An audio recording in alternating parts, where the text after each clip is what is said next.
journalists and Americans, I think, have such a visceral reaction to hearing about, for example, Khalid Sheikh Mohammed being waterboarded 183 times, that it can be kind of hard to remain objective. This is not your typical how should we design healthcare kind of issue. Right. We're not debating reconciliation in the budget process. Yes. So we're not. It's a sort of not Senate arcana. Yeah, I do think, and I'll point out, Howie, I think I don't think it's wrong, first of all, to have some ambiguity in terms of the coverage.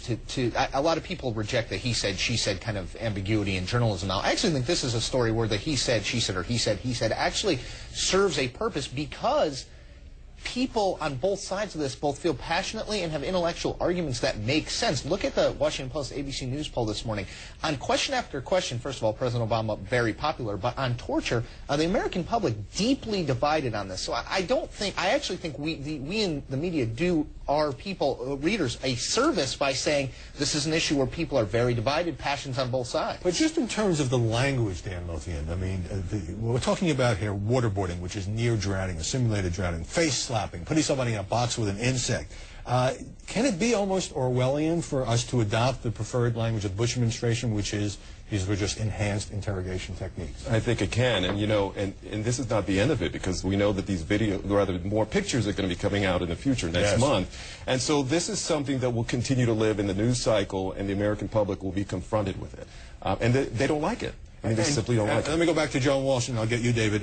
You were critical of the New York Times as one example of a newspaper's coverage for using phrases like, critics say this crossed the line into torture. This morning, the ombudsman of the paper says there were big debates in the Times to upgrade the description of these techniques from harsh to brutal. I couldn't disagree more with my friend Chris. This is not a he said, she said situation. This is torture. Torture is illegal. We don't sit here, Howie, and say, he said murder is illegal, but she said, well, sometimes murder's not so bad. These are clear matters of law. Ronald Reagan signed the 1988 UN Convention Against Torture, where we committed ourselves to prosecuting people who torture.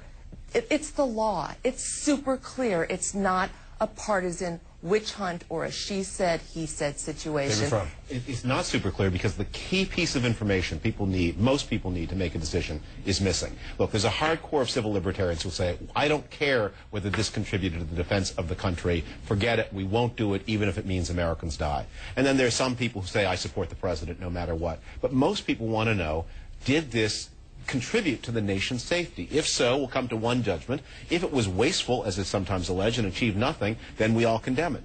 That's the thing we need to know, and that's the thing we don't know. That's the missing piece in all the reportage. Or rather, it's illegal whether it works or not. It's illegal whether it works or not. As I said, there's a small minority who would feel the way Joan does. Really? Most people want to know, did it contribute? And that is the missing or the contradicted piece. We don't have a clear answer to that question. Howie, it doesn't matter. Chris, Joan, just real quickly, I just want to point out in our poll that came out this morning, 49% of people said no torture under any circumstances, 48% in some special circumstances, depending on the information yield. That's not my opinion. That's I'm just citing and I do Chris, think that people want to know. It's illegal.